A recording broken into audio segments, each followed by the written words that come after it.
SBTV Nation, get ready, boys and girls, for one of the greatest shows that we're ever going to have. It is The Dream, and I am here with the lovely Charly Arnold, and I am also here with my boy, the Mad Hatter.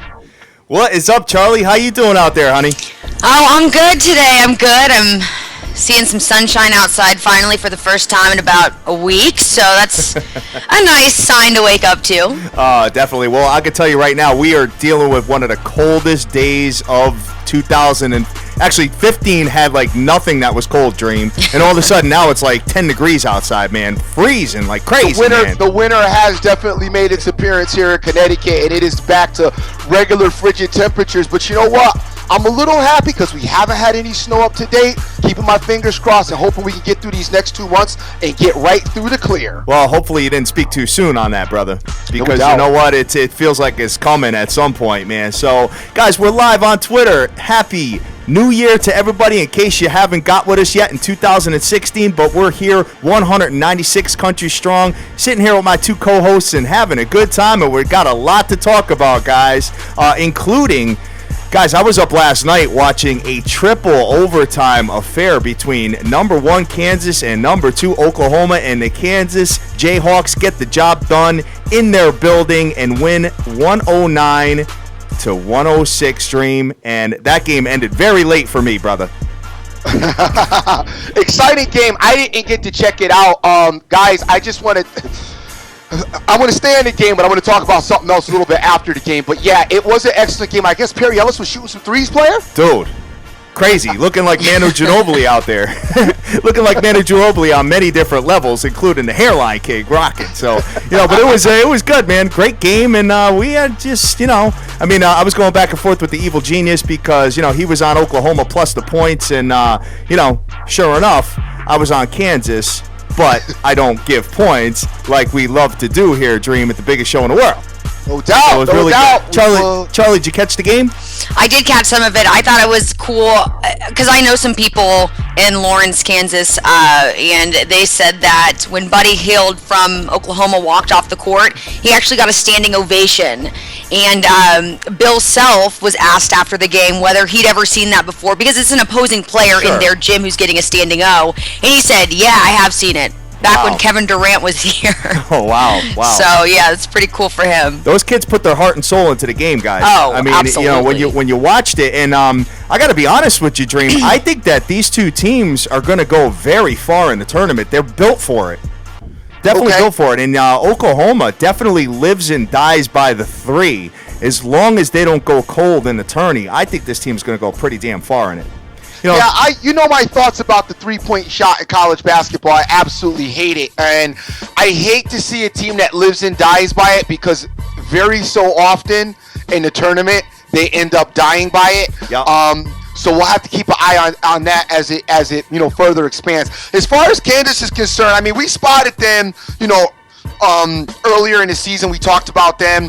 They always, put a decent product as far as basketball is concerned out on the court. So I expect them to be there. I just don't know, when I compare them to like the Michigans and I compare them to the Marylands, I don't know. It's something that just doesn't do it for me with this Kansas team this year, which didn't do it for me last year either with them. So we'll have to keep our eye out on them. Yeah. Charly, what's your thoughts on Kansas, the Jayhawks? I know we're going to be diving into college basketball, as soon as football's over, but you got to kind of get a little excited watching it right now. Oh, absolutely. And March is one of my favorite times of the year, so I get excited watching teams like this already go so hard this early in the season. And I know I lived in Kansas City several years ago, so I got my fair share of KU players and fans, and they always have a really strong program out there. Bill Self always gets some good guys out there, so yeah, I think it's going to be an exciting season for the Jayhawks for sure. Yep. Oklahoma as well, as we saw last night. Charly, looking good with the new headset. I got to be honest. Oh, thank you. Looks nice and proper. You're sounding incredible and clear as day. Thank you so much. Now we got to get the evil genius sounding good, Dream. Because before when we used to do the show, it was funny because he used to call in from a cell phone and it sounded like he was underwater. Then he finally got a headset. It just sounded like a little bit better, but for the most part, I think we got to actually, slide him that particular brand. So big ups to you for getting that and finally making that work. Well, I actually was listening to the show yesterday, and I was like, You sound a little bit hollow. You need to go get a headset right now. like you're in like a whirlwind or something over there. Yeah, exactly. So number one, Kansas gets the job done, and hey, thinking that they are the number one team. Obviously, once Michigan State gets Valentine back, we'll see what ends up going down with that. But number 4, Virginia, Dream, loses to Virginia Tech, man, and gives up 70 points, surprisingly, with that defense. Okay. So, I'm taking a look at that, and, this is the number 4 team in the country, so, you're going to see a lot of the top teams, as we do every single year, guys. They play 30-some-odd games, so you're going to get a couple of losses, and they're going to flip-flop in the top 10, but for the most part, most of these teams will probably stay, in the top 12.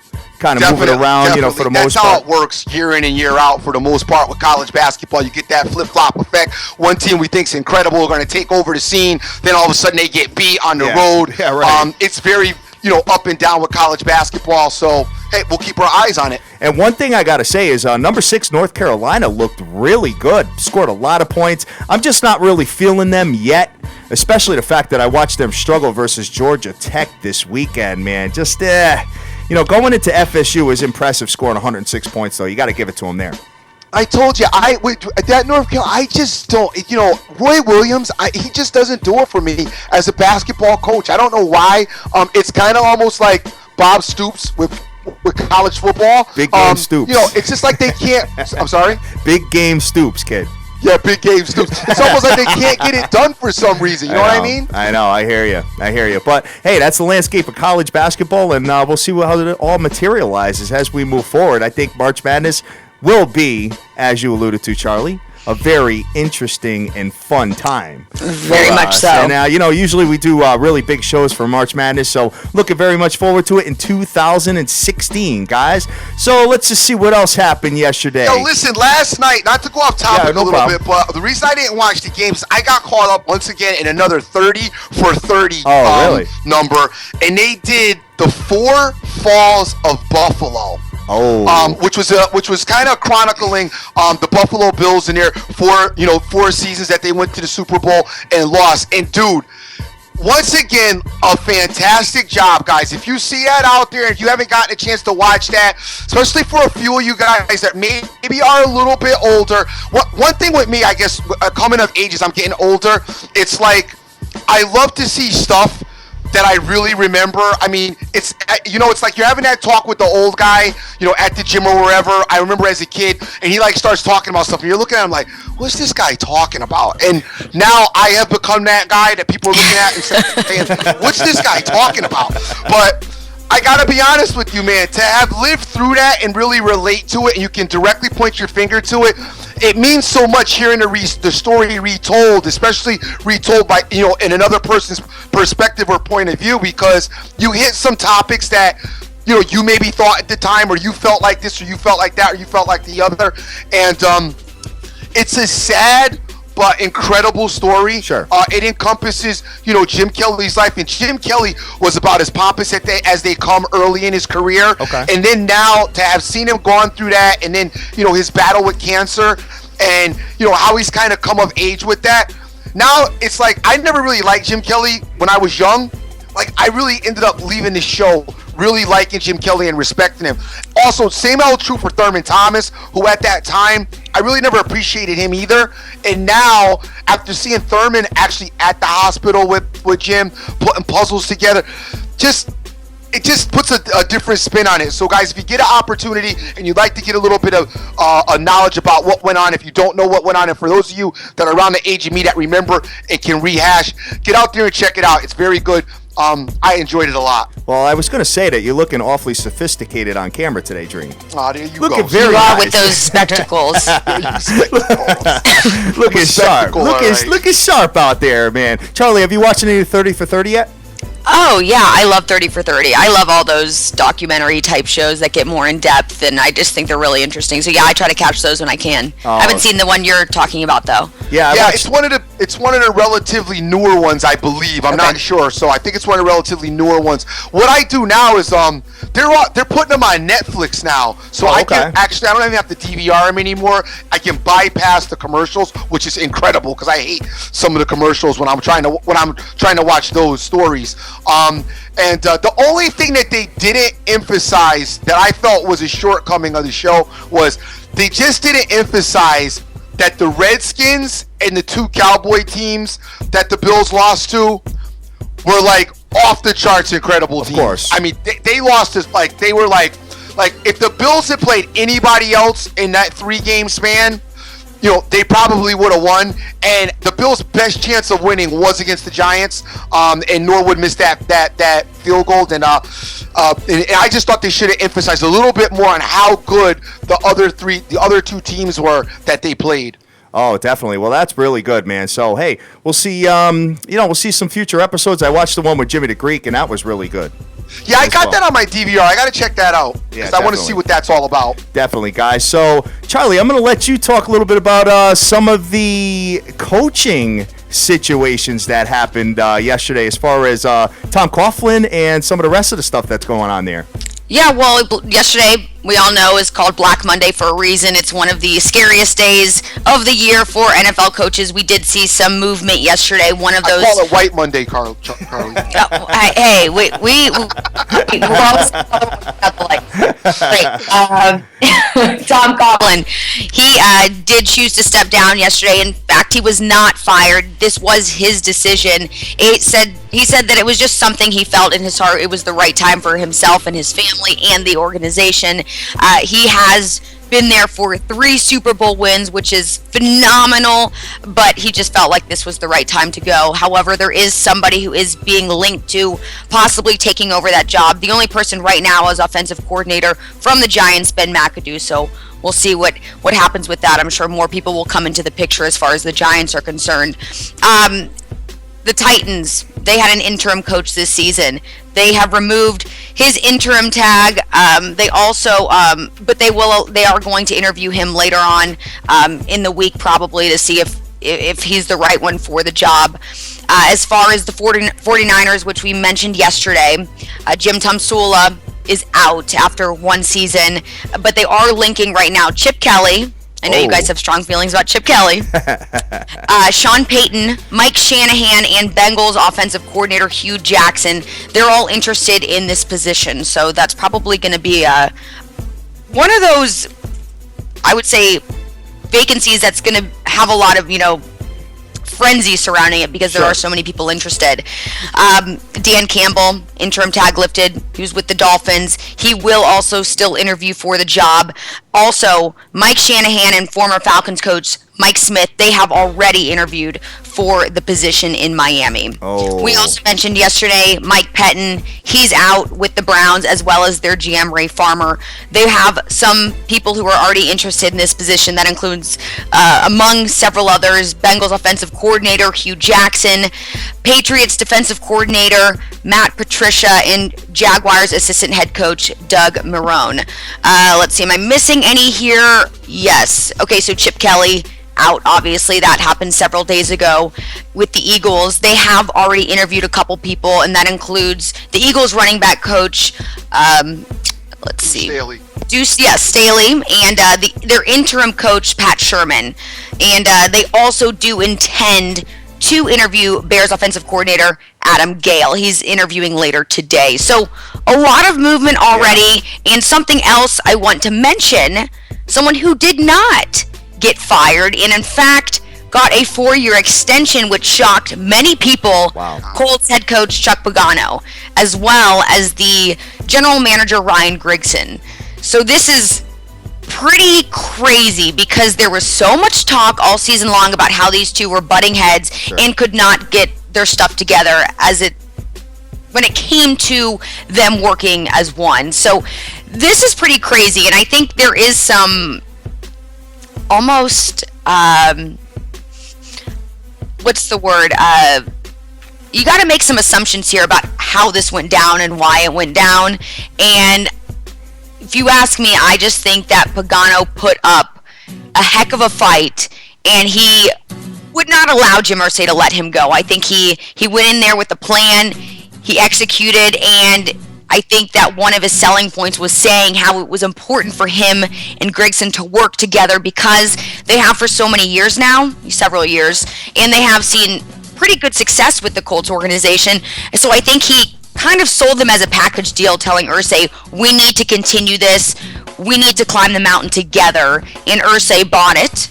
Not to say he shouldn't have, but here they all are, one big happy family, when just days ago we were all speculating, not, if someone will be gone, but who will be gone. So this is pretty crazy, and they had a live press conference last night at 10:30 to announce this, and it was a pretty emotional one too. Wow, I think Pagano walked in there with like a 40-year-old bottle of scotch.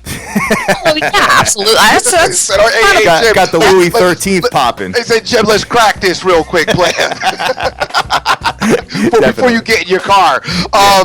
Listen, the thing is, I really believe that one of the biggest topics and issues you have right now with currently getting rid of these coaches, there's just not a lot available on the market right now that people really want to sink their teeth in and give another guy the opportunity to coach your team. So I think a lot of the position is we're going to stick with what we have, because we don't really like any of our other alternatives. They've been trying to get Gruden to coach for years, and I don't think he wants to do it anymore.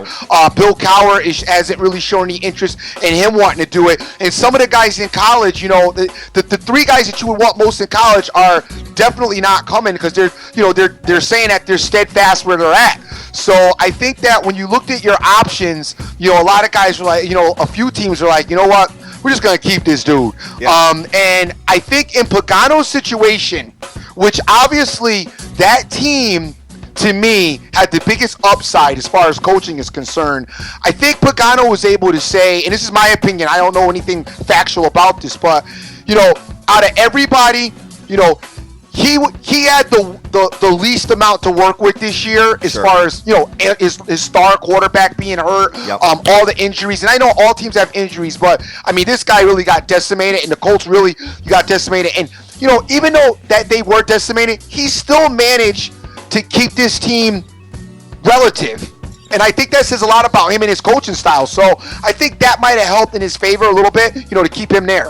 Of course. Absolutely. And I know that there was some comparisons to, the former regime versus this regime. And if you just look at the straight numbers, they've actually done better in the time frame that they've been there than the former. But you're right. Pagano worked with 5 different quarterbacks this season and still managed to keep the team at 500. Yeah. Sure. So there is something to be said about that. Oh, absolutely. Absolutely. So, I mean, with the Colts, as far as that's concerned, I think their biggest challenge, and this has been for years, is defense. They're going to have to do something over there to kind of make that work. But I agree with you, Dream. I mean, Andrew Luck has been out a very good portion of the year, and for them to even stay in the fight as far as the, the division title and the playoffs and all that, definitely got to tip your hat to the cat a little bit for that. Yeah, fortunately, they're in the AFC South, so that makes life a little easier.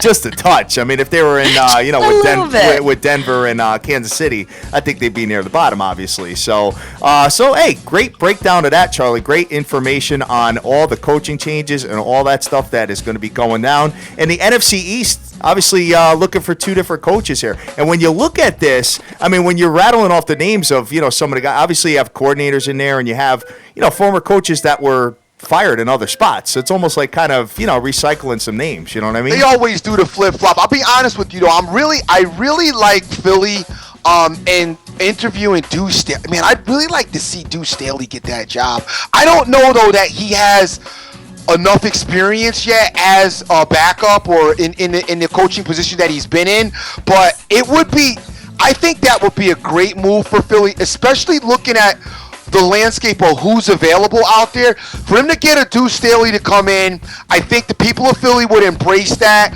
He probably have a little less on his shoulders as another coach coming in, having been a former Eagle and played for them at a high level. I really think that's a good look for them to let Bruce Kelly be the new coach. Absolutely.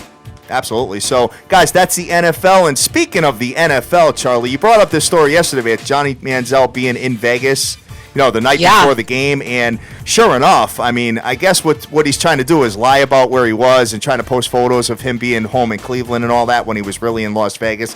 Allegedly, this is what's going on. I mean, I don't know the full story. I'm not, following the guy around. But for the most part, guess he's got a little invite to the principal's office today. He's got to go into the owner, Jimmy Haslam's office, and have a conversation with him. Think they're going to get rid of this guy or what?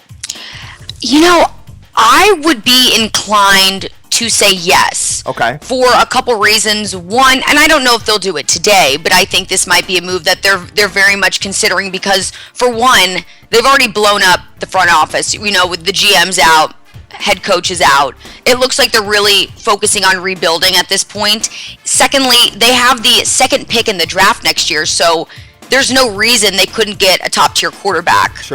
Sure, absolutely. I know the guy from Memphis is available, and there's some other quarterbacks that have, including your boy from Cal, Dream, that are going to be sitting in there. But, at the end of the day, I mean, they keep trying to improve the, quarterback position. They got a lot of other issues over there. So we'll see what ends up going down. And Johnny Manziel, I mean, sold a lot of jerseys there, too. So it's going to be kind of like all my jerseys in my closet with all the names, and they're all like the wrong teams now. It's just like those are the ones I wear like at night when I'm just chilling, you know what I mean? So you can't wear those out anymore, unfortunately. But I just think there's a problem. It's not even necessarily, I mean, he should be walking a fine line, of course, because of all of the issues he's already had, but to lie about them, where you are, if he is lying, because he has lied in the past about this kind of stuff, just shows disrespect, that you don't respect the people you're working for, and you think that they're fools. Yeah.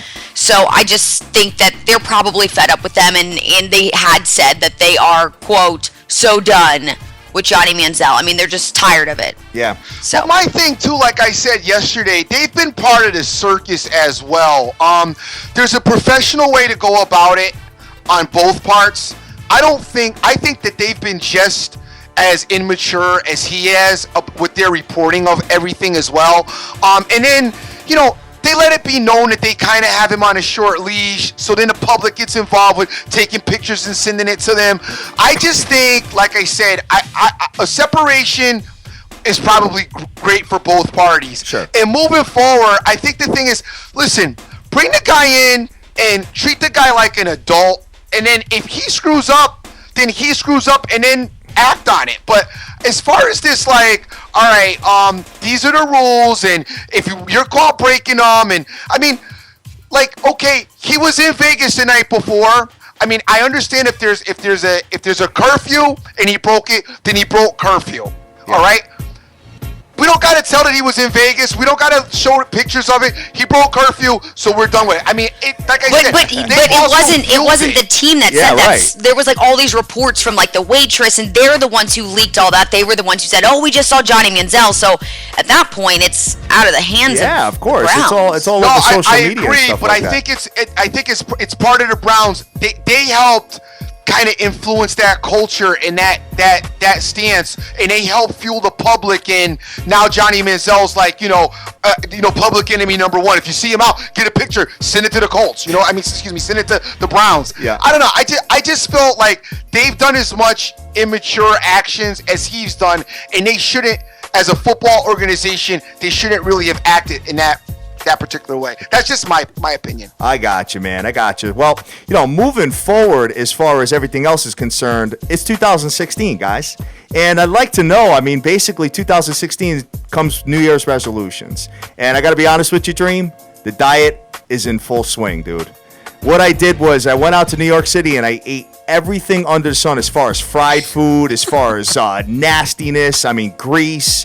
Just went crazy, almost like little binge eating over the weekend, man. And you know what? Now I'm so sick of fried food. It's going to really help propel my stuff. So you did yourself a favor. Now you don't want it. Yeah, definitely. Any of you guys getting involved in any kind of nutrition or crazy training? Dream? How about you? I haven't really been, you know me, for the most part, year round, I try not to dwell too far past my diet, otherwise the weight just packs on for me. So I generally try to stay somewhat in the diet, mind, and healthy. I go to the gym all the time. As far as New Year's resolutions, man, my first one was to get Charlie's name right every time I say it. Oh, there you go. So I walk around the house saying Charly Arnold, and everybody looks at me in the crib like I'm crazy. Like, who's that? I'm like, no, don't worry about it. It's a famous person, so just trying to get her name right. Oh, that's funny, man. Dream is the guy that goes goes to the bar and asks, like, the chicken in the wings, is it like, 98%, like, chicken breast wings? Is this white meat or dark meat? Gotta get a salad with, like, no cheese and no croutons and stuff like that. Meantime, everybody else is eating wings around us, so it's kind of fun to go to the bar. I club do soda. tend to do that. I actually the other day went out and I was at an Italian restaurant. Everybody around me ordered pizzas. But see, I'm like you all also am trying to improve myself for the new year, and I told myself I was going to eat healthy, so I ordered a salad and grilled octopus. Oh, wonderful. Yeah, so I did it. I didn't even want the pizza. I was like, yeah, doing good over here. Oh, cool deal. Guys, we're live right now on YouTube and live on Twitter, and I have to make a little apology here. I actually tweeted out the YouTube video of the song that you wanted instead of the B.O.B. track that you wanted, man. So I had to resend it out. And hey, guys, thank you for everybody that retweeted that prior to, and everybody that's doing it now for us. So we very much appreciated it, man. That's the first time I've done that in in a year and a half of being on the show, Dream. I've never done that before, so I think I got a little confused as far as YouTube is concerned, man. So hey. For those of y'all that watch, and Charlie, you might be interested in, The Bachelor was back last night. I am very interested, but I didn't watch last night because I had some other things I was doing, including watching some NBA games and college basketball. But I have it DVR'd. There you go. I did get a text from my mom though, and she was like, Bachelor was so lame. Oh my God, I love The Bachelor with my man. The dude back is Ben, and don't ask me really. I don't really watch The Bachelor in my house. Mm-hmm. I kind of think it's like a white people thing. Yes. as Bachelor's been on for 5 years, we haven't managed to have a black Bachelor or black. Oh, you did. You had Flavor of Love. So I imagine that no black people are single in this country. You had Flavor Flav. No black people are single in this country. You had Flavor Flav though. That was The Bachelor. And you had New York. You know what I'm saying? Yeah. Oh, we had New York. Does anyone remember that show? It's like I've been writing them and sending my little hate mails, and I'm like, listen, you guys, you know what?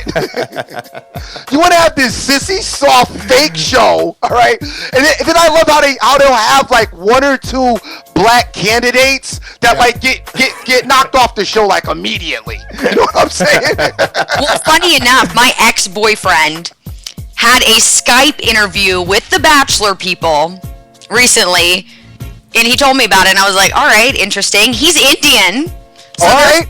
Maybe they're trying to diversify. Yeah, maybe. Charlie, you know how long The Bachelor's been running yet? We don't have You're totally right, and I totally agree with you. I'm like, come on, y'all. I mean, if you're gonna be part of you want to be part of the American fabric. I'm like, what is it? You just don't want to go to like black people's houses? Like our dating styles are different. I mean, like, what is it? Like what? They're gonna go on a date at Popeyes or something? Kentucky Fried Chicken? Come on, stop that. Little controversy here on the biggest show in the world, having a really good time. But my wife is entrenched in it. She DVRs it and she watches The Bachelorette. And when I come up to go to bed, sometimes she has it on. So I know that Ben was on last year's Bachelorette. And then apparently he gets, because they do like that when like if they find a character that they love in one of the other shows, they spin them off to the next show, and it is just, to me, just absolutely hilarious. And I also love like when they post like some of their jobs too, and like somebody's like a personal training consultant. Yes. Yeah, well, someone this season, instead of like a job, it says chicken enthusiast. Like, I don't know what that means. I just saw a preview post, and I was really concerned. I don't know if they're doing that for ratings, but Lord, if your job is a chicken enthusiast, you need to get a life. Absolutely. Hey, big shout out to my man Cameron Raphael from Albuquerque, New Mexico on YouTube. Big ups to Yato, too, for joining us again, Dream. Definitely. What's going on, happy to have brother? him back in the saddle again. Oh, no doubt, guys. So we're waiting for our guests to come on. We got Bill Moss coming on from the former Pro Bowler, Charlie. Great job booking him. As far as, from the Kansas City Chiefs, we're going to talk about a bunch of different stuff as far as K-Sizzle and the concussion movie as well. Yeah. very. But Charly, let me just back up one more time. Hold on, give me one more second with this. Charly, did you watch The Bachelorette last season? Of course. All right, that cat Sean was like the biggest baby. Okay. The guy who won. The guy who won. He was the biggest baby. He was such just a crybaby with other guys. He was the guy doesn't play well with other guys, and he was walked in on her a couple times on a date, and he was always crying. And I was like, dude, really? And he happened to be guess where he was from? Where? Connecticut. Wonderful. Windsor, Connecticut. I was like, dude, good looking. I represent Connecticut as being just sissy soft. Well, Charly, without further ado, we have our special guest coming on right now. As a matter of fact, so I'll let you introduce our gentleman, and we'll go from there. Absolutely. Well, everyone, I want to give a warm welcome to Bill Moss, former defensive tackle for the Kansas City Chiefs and a two-time Pro Bowler. Bill, how you doing today? Guys, how's it going? Who are you talking about, Connecticut? What's going on with the Connecticut guy? This guy who was on the guy who was on the Bachelorette last season. He won. The guy who won stole the Bachelorette's heart. You guys watch that stuff? I do. I'm not ashamed. Well, we happen to be from Connecticut as well, so that's the topic came up. So yeah, right. There you go. Bill, you don't watch The Bachelor? I missed that one. Oh, man. Well, thank you so much, first and foremost, for coming on the show with us. We're really excited to talk to you. Everyone, a little bit of background. I met Bill a couple years ago. I was living in Kansas City working for a news station there, and this was when the NFL concussion lawsuit was in motion. And I went to Bill's house because, Bill, as we mentioned, you've played many years in the NFL, and you've taken your fair share of hits and now are dealing with some symptoms and effects that many other people in your position are. You think you could open up a little bit about that? Yeah, it was when you sign on to play, you're just playing a game, and we, you would think you'd see guys get blown out knees and surgeries and broken arms and broken legs and dislocated ankles and those things, and you could see those and you knew those. We had no idea that what we were doing with the repetitive blows to the head would cause, long-term issues. Many of the guys that have passed away, and I knew personally. The University of Pittsburgh, we worked out together at the same facilities as the Steelers, and I knew Mike Webster. And I played my first game against Mike Webster at Three River Stadium. And then he eventually became a teammate of mine here in Kansas City. And to see those things that happened to him, and to Dave Dewerson and Junior Seau and the things, and I talked to a lot of guys. We just had alumni weekend here in Kansas City this weekend, and that was really the talk of everybody. How are you feeling? And guys go home to their house and they sit around and stare out the window and do whatever, and they feel these things, and they feel these emotional swings, mood changes, and they don't feel like they have anyone to talk to about it. I think that the CTE school up in Boston and this movie has enlightened some people on it. Yes, speaking of which, the concussion movie Will Smith was just released Christmas Day, I believe. You've seen it, like you mentioned to me earlier. Do you see actual parallels between the movie and real life? I mean, is the movie realistic for people who haven't yet seen it or have seen it? Well, I mean, to parts of it, there's guys that go ape crap crazy, I've had teammates of mine I've talked to, lock themselves in closets, and different issues they all go through. Not quite sure what it is that drives them to that. I think the movie and the science behind it has unveiled some of those things, but I can remember Mike Webster's son calling me and telling me his father asked him to tase him. Those things are alarming, shocking. I don't know anyone that's going to that extreme, but Mike was extreme. He was an extreme player, extreme competitor. He was an extreme leader. Everybody followed Mike. Terry Bradshaw mentioned it when Mike honoring him in the Hall of Fame. I mean, he was the Pittsburgh Steelers through those 4 Super Bowl seasons. He was the guy that everybody rallied behind. He got them going. He was the engine. So extreme didn't really surprise me.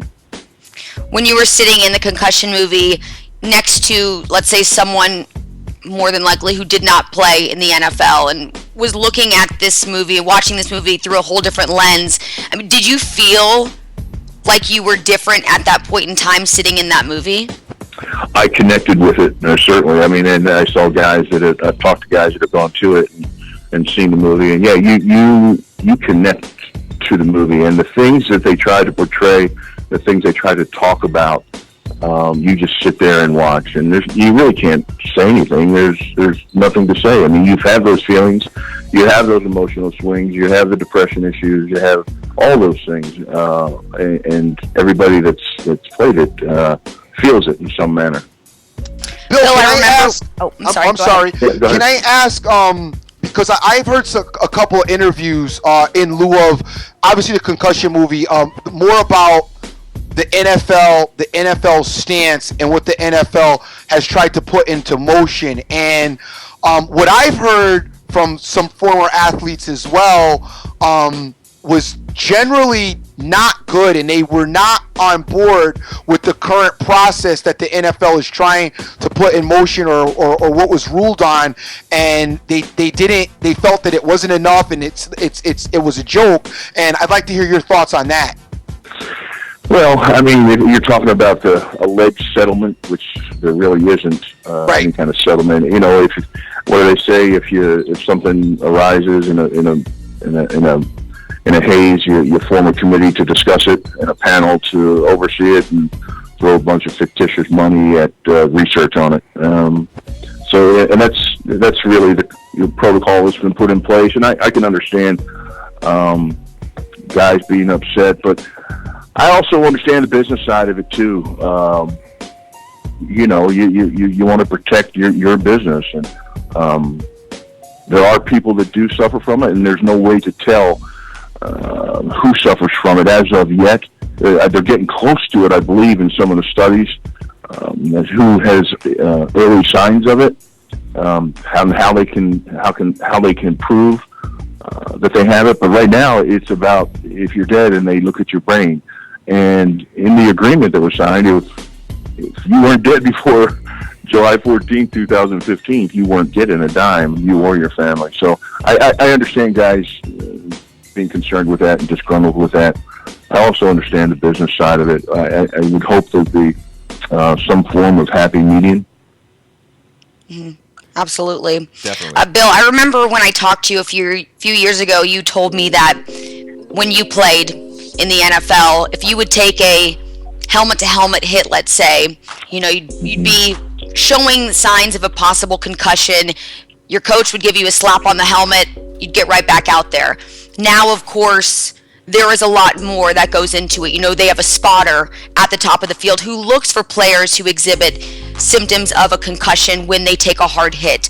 What do you think now about the new protocols and policies that the NFL has put in place to try and prevent these long-term head injuries? Well, I think the protocol's good. Yeah, and you're right, Charlie. When we played, I mean, if you came out of the game because you were knocked out, it was a sign of weakness. If you came to the sidelines and you were knocked out, you know, even the trainers would laugh at you and crack jokes, ask you questions and laugh at your answers. I mean, that was part of it. I mean, parallel society and parallel history. What we're trying to do here is fix something that we know about now that we didn't know about then.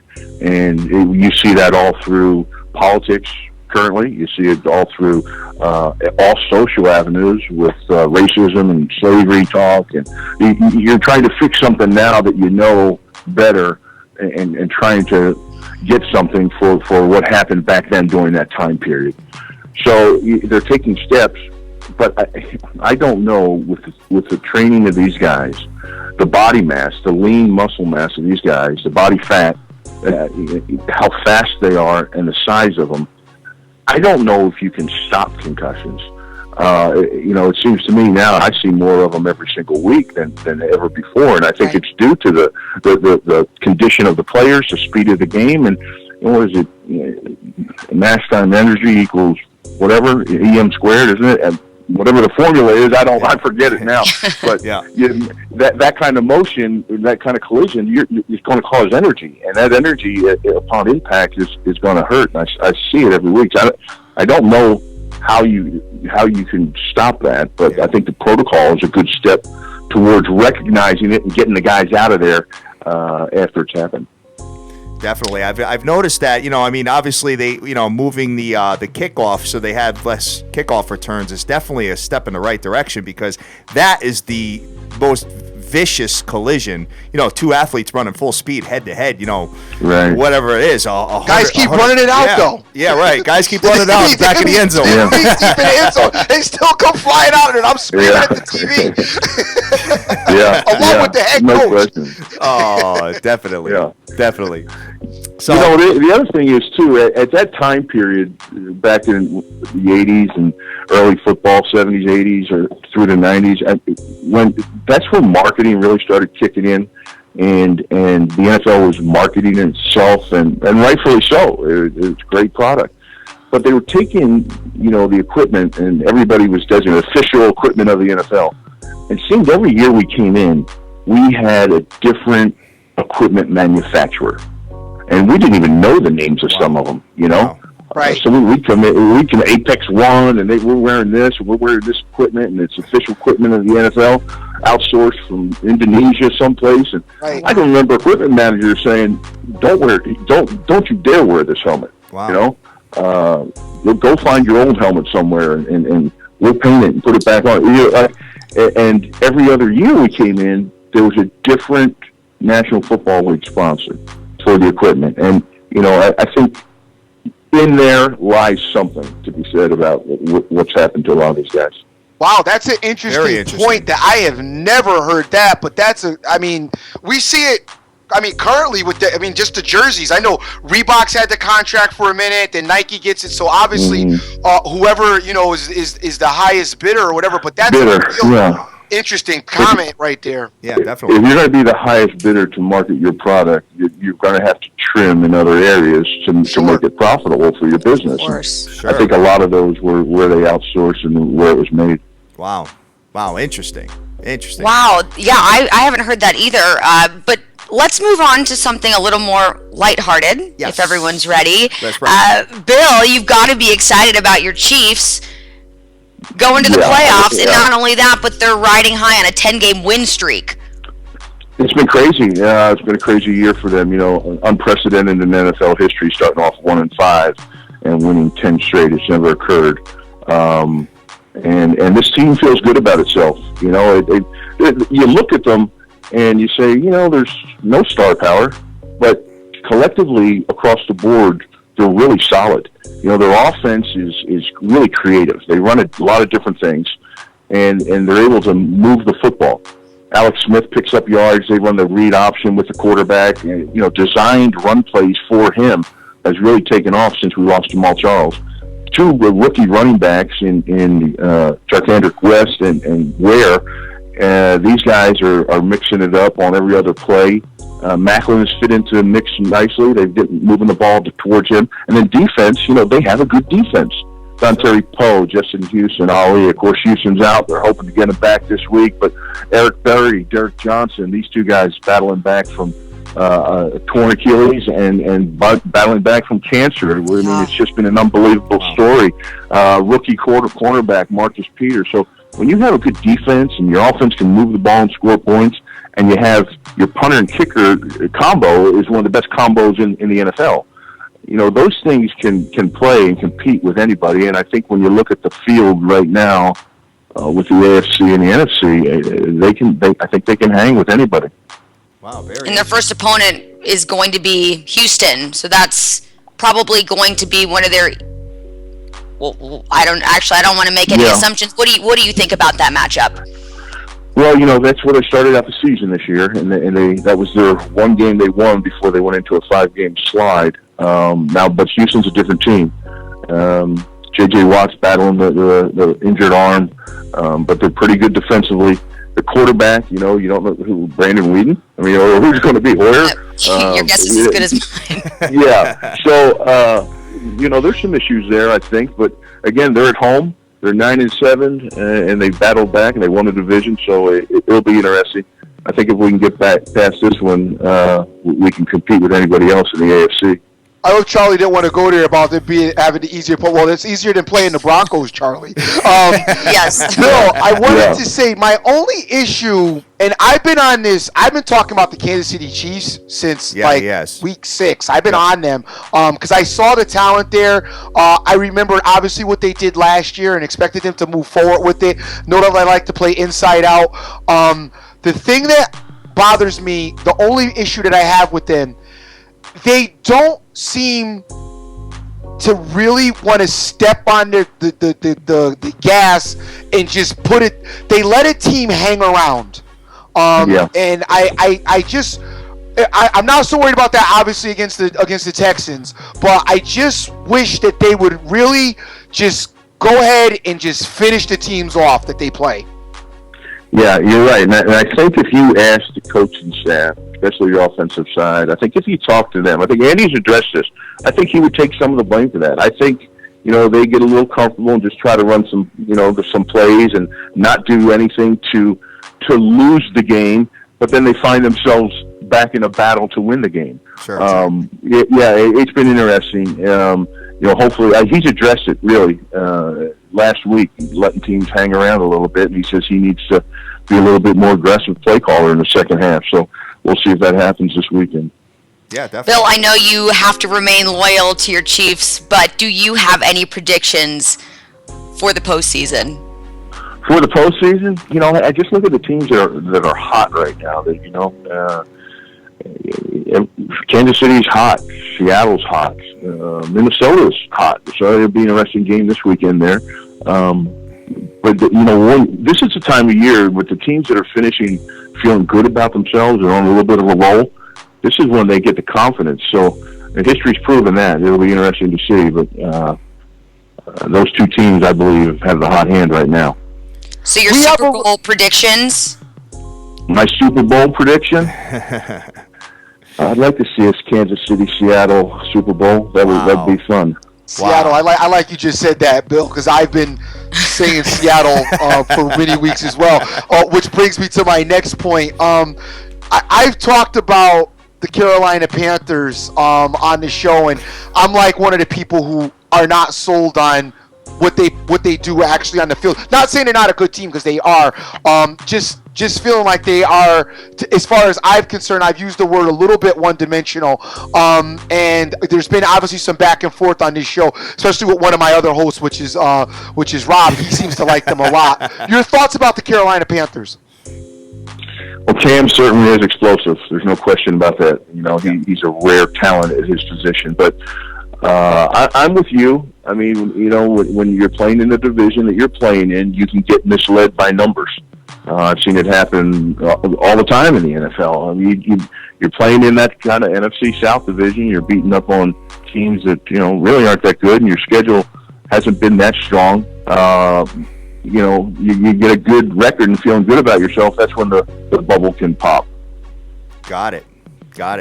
Well, we'll see how it materializes, because they got to go through Charlotte to get to the to get to the Super Bowl. So pretty tough place to play. But let's see what ends up going down. I do definitely got to keep my eye on Seattle and Kansas City, though, Bill. I really like what I've seen out of Seattle, Bill. And I wanted to also mention, I felt like while Seattle seemed to be gaining a little bit of chemistry with Wilson with Jimmy Graham, I feel like the absence of Jimmy Graham really helped open that offense up to the point that Russell Wilson maybe no longer felt obligated to try to get passes to Jimmy Graham, and now we see an offense that's somewhat flourishing without that, without that issue being there. What's your thoughts on that?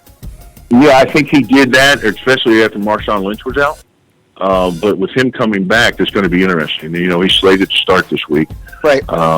So they can get back to what they did offensively before. And when you run the football, it's really easy to throw the football, and Marshawn Lynch can provide that. So, this is a team that's feeling good about itself right now, sure, with a lot of reason. They got a good, solid defense. When you have that combination offensively, Quarterback is mobile, can throw the football, complete passes.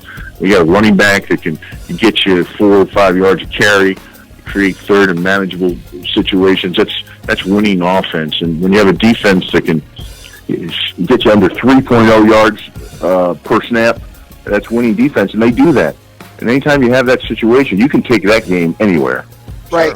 Sure, absolutely. Guys, you're listening right now to Bill Moss, former Pro Bowler and former Kansas City Chiefs defensive tackle. Bill, thank you so much for joining us. We really appreciate it. Charly, you have anything more for our guys? No, Bill, I'm just very thankful you're able to come on and talk to us, and it's good to talk to you again after all these years. Yeah, I enjoyed Bill, it, guys. don't go nowhere.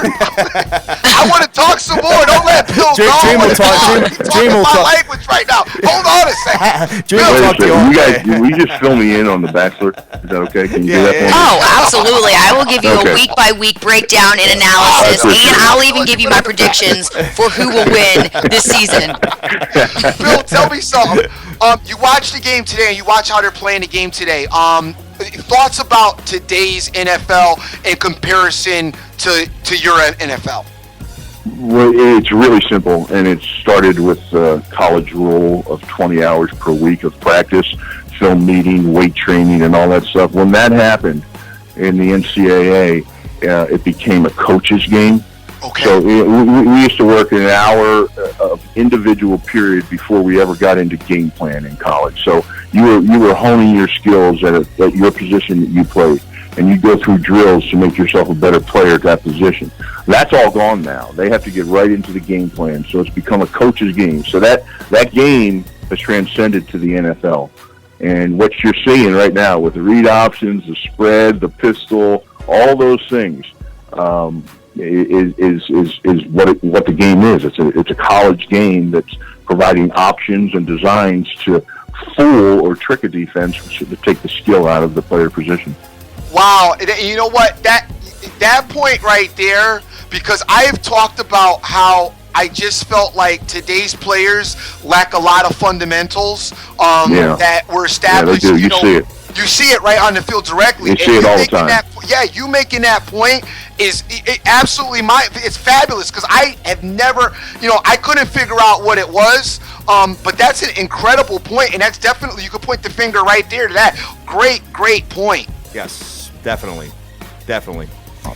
All right, guys, give me updates on The Bachelor. Yeah, thank you very much. All right, Bill, thank you so Bye. much, and you have a wonderful beginning to 2016, and go Chiefs. Thanks for coming on. All right, take care. Bye. Take care.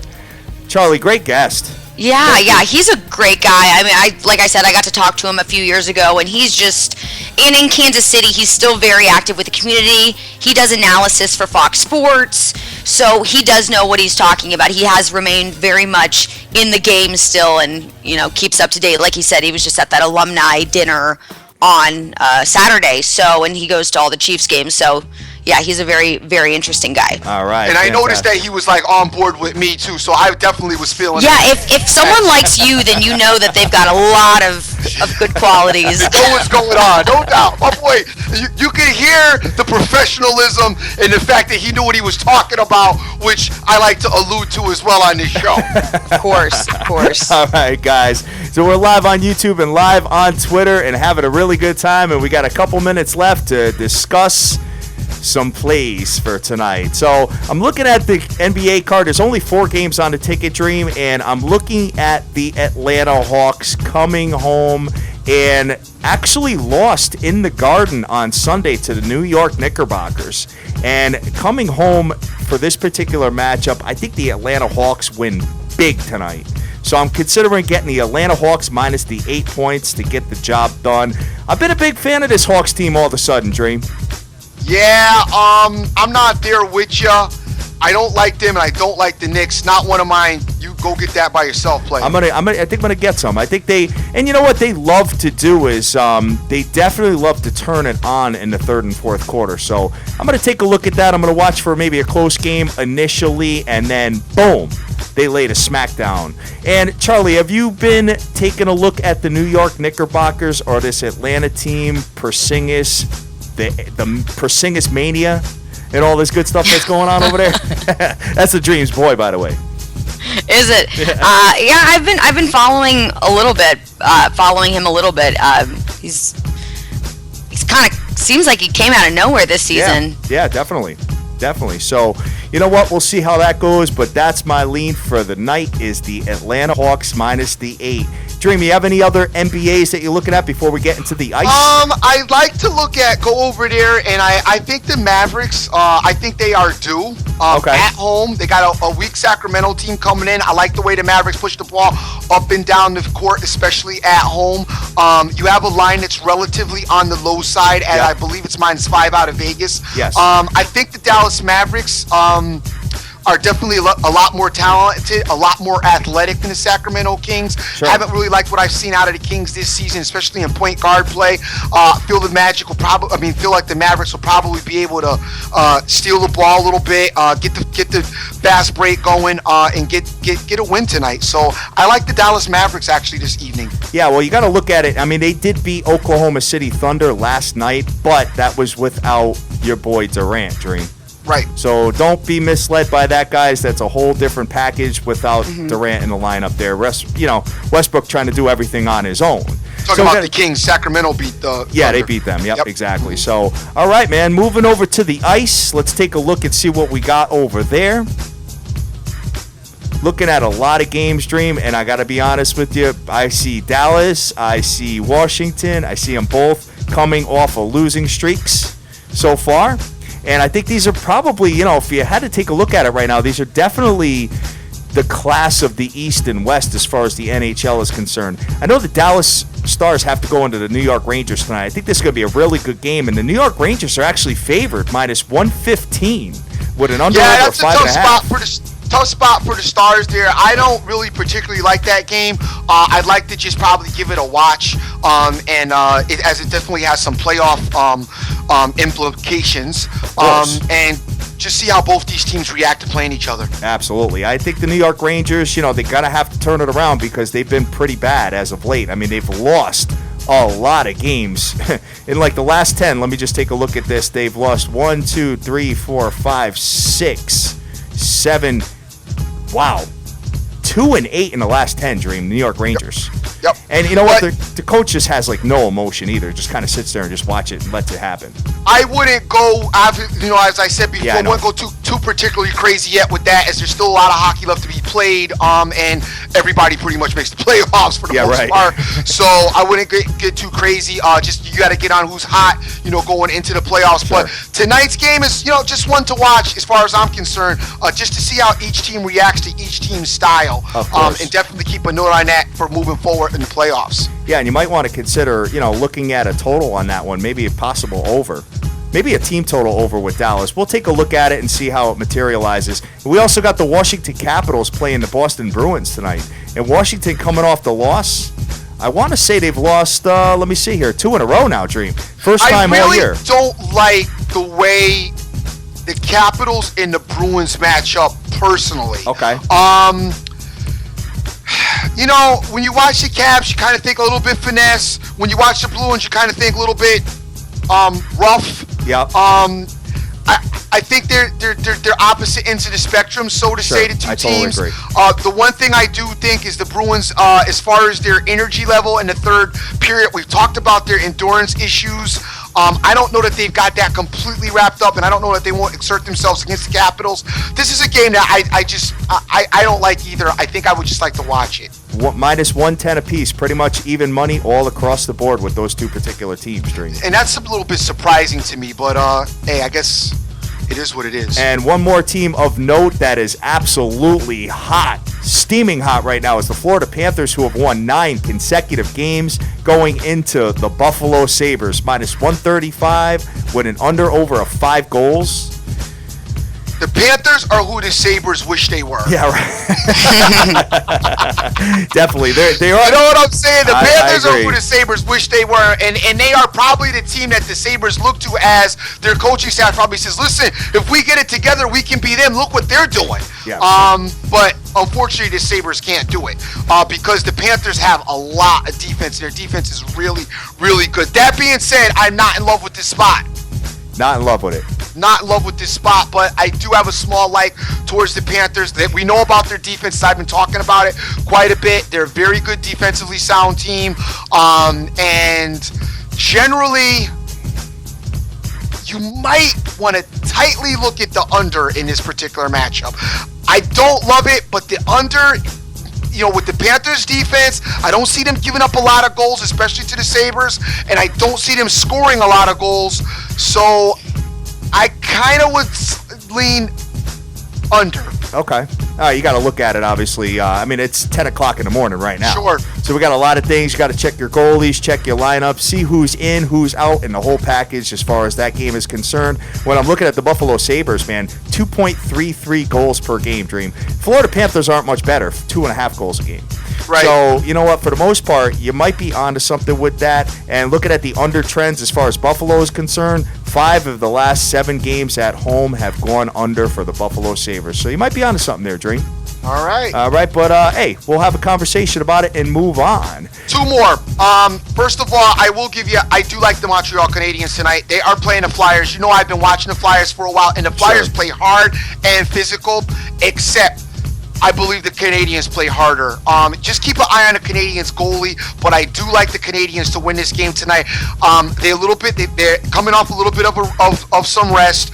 I think that they will be definitely focused on this game. This is one of those matchups that I always talk about, guys. A team that should be able to go out there and get a win, that need a win, and I think that the Canadiens can go out there and get this win. The Canadiens last played on the Winter Classic, baby. I'm pulling up on the Winter Classic, exactly. And they looked very good. I expect them to keep some of that momentum going, and I expect them to beat this Flyers team. Now, it won't be a cakewalk as the Flyers do play hard, but I think the passing of the Canadiens is definitely a strong point of theirs. I think they'll be able to frustrate the Flyers enough and be definitely be able to get a couple of goals in. I think they'll come out of this game victorious. I like the Canadiens tonight. And lastly, the Nashville Predators are at home. They got the Jets coming in town. I do have a slight, very, very slight lean on the Predators. We do like the Predators when they're home. They have a great record at home. They play very well at home. Definitely check who's in goal for the Predators. They too have been off since, I believe, Saturday was the last time they played. I'm looking it up now. Hold on one second. I can pull it up real quick. Yeah, Saturday was the last time they played. They beat the Hurricanes in Carolina. So they've had, a good 3 days of rest, so to say, to get back and get themselves refreshed and recharged. The Jets are coming in. They're a little bit of on the weaker side. Don't really like where the Jets are defensively. Like where the Predators are. Like the Predators at home. Think this is a very nice spot for them. Very light lean. You might want to put the Predators and the Canadiens together. But the Canadiens and the under in the Panther-Sabre game is probably a little bit more appealing. All right. Sounds good. And guys, just so you know, we're about, today is Tuesday. We're about 6 days away from the College Football National Championship. And Dream, I've been spending a lot of time breaking this game down. And on Monday, we're going to have a monster breakdown of this game. A lot of stuff to look for. You're going to see, you're definitely going to see some defense versus tempo in this particular matchup. And I can't wait to actually talk about it, get your opinion, and I'll be sliding the nation mine. I have a huge surprise for the nation. All right. A huge surprise when it comes to talking about that particular matchup. So you guys are going to want to listen in and pay attention. Alabama's probably not giving enough points for you, so you're probably concerned about the line movement there. But we'll have the conversation on Monday. And so, Charly, you have anything more for the nation here? No, I enjoyed today's show. Thank you again to Bill Moss for coming on and joining us. A really interesting conversation. And I will be back with you guys on Friday. So I hope everybody tunes in and checks out the show on Friday. And hopefully tomorrow and Thursday as well. But, I got to promote myself here. Of course, absolutely. Just kidding. Absolutely. So all good, promote yourself, baby girl. We love having you on, and it was great having you. We had a little back-to-back, Charly. You know what I'm saying? I know. Yeah, what more could you ask for? Oh, great stuff. Ask for any more. Great stuff. So thank you very much. And all right, so we'll all do the closeout, and we will go from there. So I'll kick it off with you, Charlie, and then we'll go to the dream as far as the closeout. And I just did my closeout. I'm kind good. of. Yeah, you kind of did. I'm good. Just tell everybody where to find you at least on Twitter. Yeah. You can find me on Twitter. My handle is at Charly Arnold, and you can find my name on SBTV's. I think they sent out a tweet this morning, but in case you missed it, it's CharlyArnolt. So a little bit of a uncommon spelling there. So I hope you'll follow me and let me know what you liked, and hopefully there won't be too much of it, but what you didn't like. All right. Definitely, guys. Good. You guys get out there and follow her up, guys. You know, the ones that are following me and following Hat as well. Get out there on Twitter and, welcome her to the family and give her the SBTV Nation welcome as she has been. I mean, you've been an actually stellar addition to the show. Thank you. Your knowledge has been right on point. Obviously, the guests that you brought on have been, Bill, I could have talked. You guys, me and Bill, we could be kicking it right now over some coffee till about 6 o'clock tonight, talking about football and what's going on with it. But I gotta say, big ups. It's been a great addition. Great to hear your voice. Also, great to see you out there because people don't have to concentrate on our ugly faces. Yes. So, hey. You are an excellent addition to the show, and we want to welcome you with open arms. And everybody out there in the nation, get on the same boat and welcome Charly to the team, as she is definitely one of our biggest assets. Guys, I am the dream. I want to thank everybody that's retweeted the show. We got Vegas Jack out there, Terrence Mack, Kian VU, Too Tall, James M. Thompson, Joseph Del Rosario, my boy Urban out there, Sir Mata, Buster Carr, BT, OJFB, Dr. Dizzle's listening in, Vegas Girl 92661, Nick Orestes. We got Super Mario to the bank out there, Pete for Press, Rick Lopez, Marlon. We got Cash Action Bets, Christos, Bosky, AB Lent, and Rafael Esparza. Probably there's a few others that I didn't catch that retweeted the other tag. Guys, if I missed you, I'm sorry. You know we love you to death. Want to thank my boy G Money. Want to thank Fabo and B Mac out there in Tennessee. As always, remember who you're with and make the most of each and every day, as you cannot get this time back. Absolutely, guys. And hey, for everybody that retweeted the previous tweet, I guess they whoever sings that song that you sent me, Dream, I guess he got a bunch more views on YouTube because of that. Good looking, Hat. Really good looking. Yo, all the work we put in, and I do something like that. Unbelievable. B.O.B. is laughing right now. He better send me a thank you. Guys, we love you to death. We love you to death. Go out there. Go easy. Take a look at the games and get that money. Let's go.